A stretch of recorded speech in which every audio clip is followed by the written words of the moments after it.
Recent ആയിട്ട് എനിക്ക് വന്ന മെസ്സേജസിനകത്ത് ഏറ്റവും കൂടുതൽ എന്നെ കണക്ട് ചെയ്തുള്ള ആളുകൾ പെർഫ്യൂംസിൻ്റെ ബിസിനസ് ചെയ്യുന്നവരാണ്. ഇവരൊക്കെ പ്രശ്നം എന്ന് വെച്ച് കഴിഞ്ഞാൽ പ്രോപ്പറായിട്ടുള്ള ഒരു സെയിൽസ് നടക്കുന്നില്ല. നമ്മൾ ഡെയിലി ബഡ്ജറ്റ് ഇൻക്രീസ് ചെയ്യുന്നുണ്ട്, അതേപോലെ ക്രിയേറ്റീവ്സ് മാറ്റുന്നുണ്ട്, but still we are not getting a proper sales.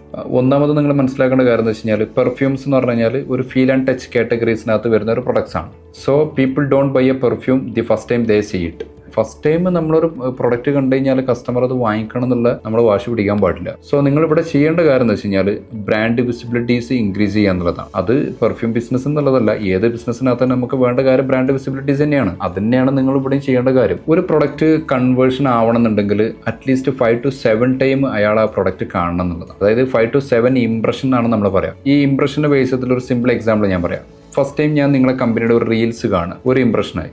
രണ്ടാമത് ഞാൻ നിങ്ങളെ തന്നെ വേറൊരു പെർഫ്യൂംസിന്റെ റീൽസ് കണ്ടു, 2 ഇംപ്രഷനായി. മൂന്നാമതായിട്ട് എൻ്റെ ഒരു ഫ്രണ്ട് ഇതിന്റെ താഴെ വന്നിട്ടൊരു കമന്റ്സ് ഇടുന്നതാണ് ഞാൻ കണ്ടത്. നാലാമത്തെ ഇംപ്രഷൻ എന്ന് പറഞ്ഞാൽ ഈ കമ്പനിയുടെ ആഡ്സ് ഞാൻ കാണുകയാണ്. അഞ്ചാമത്തെ ഇംപ്രഷൻ എന്ന് പറഞ്ഞാൽ ഞാൻ നിങ്ങളെ കമ്പനിയുടെ വെബ്സൈറ്റിനകത്ത് വിസിറ്റ് ചെയ്തു. ആറാമത്തെ ഇംപ്രഷൻ എന്ന് പറഞ്ഞാൽ നിങ്ങൾക്ക് എന്നെ ടാർഗറ്റ് ചെയ്യാൻ പറ്റും. ഏഴാമത്തെ ഇംപ്രഷൻസിനകത്ത് അതിനകത്തൊരു ഡിസ്കൗണ്ട് ഞാൻ കണ്ടു. So I am going to purchase. ഈ 7 ഇംപ്രഷൻ എന്ന് പറഞ്ഞാൽ ഇതിനകത്ത് നടക്കുന്ന ഒരു കസ്റ്റമറിന്റെ ഒരു ബിഹേവിയർ ആണ്. സോ നിങ്ങൾ ഇതിനകത്ത് മനസ്സിലാക്കേണ്ട കാര്യം എന്ന് വെച്ച് കഴിഞ്ഞാൽ വിസിബിലിറ്റീസ് ഇൻക്രീസ് ചെയ്യുക എന്നുള്ളതാണ്. വിസിബിലിറ്റീസ് നിങ്ങളെ ട്രസ്റ്റ് ബിൽഡ് ചെയ്യും. ഇപ്പോൾ ആളുകൾക്ക് നിങ്ങളുടെ പെർഫ്യൂംസിന്റെ ബ്രാൻഡ് റിമെമ്പർ ചെയ്യാൻ പറ്റും, നിങ്ങളെ ലോഗോസ് അവർക്ക് റിമെമ്പർ ചെയ്യാൻ പറ്റും, നിങ്ങളെ ബോട്ടിൽസ്, നിങ്ങളെ ബോട്ടിൽസിന്റെ ഷേപ്സ് ഇതെല്ലാം റിമെമ്പർ ചെയ്യാൻ പറ്റും. അപ്പോഴാണ് നിങ്ങൾ സെയിൽസ് കൺവേർട്ട് ആവുന്നത്. സോ നമ്മൾ വിസിബിലിറ്റി ബിൽഡ് ട്രസ്റ്റ് എന്ന് പറഞ്ഞിട്ടുള്ളത്. അപ്പോൾ നമ്മൾ വിസിബിലിറ്റീസ് ഇൻക്രീസ് ചെയ്ത് കഴിഞ്ഞാൽ അതിനകത്ത് ട്രസ്റ്റ് ഉണ്ടായിരിക്കും. ഇനി നിങ്ങൾക്ക് ബ്രാൻഡ് വിസിബിലിറ്റീസ് ഇൻക്രീസ് ചെയ്താലുള്ള ആദ്യത്തെ ബെനിഫിറ്റ് എന്ന് വെച്ച് കഴിഞ്ഞാൽ ഒന്ന് ഓഫ് കോഴ്സ് നിങ്ങൾക്ക് അവിടെ സെയിൽസ് കൺവേർട്ട് ആവും.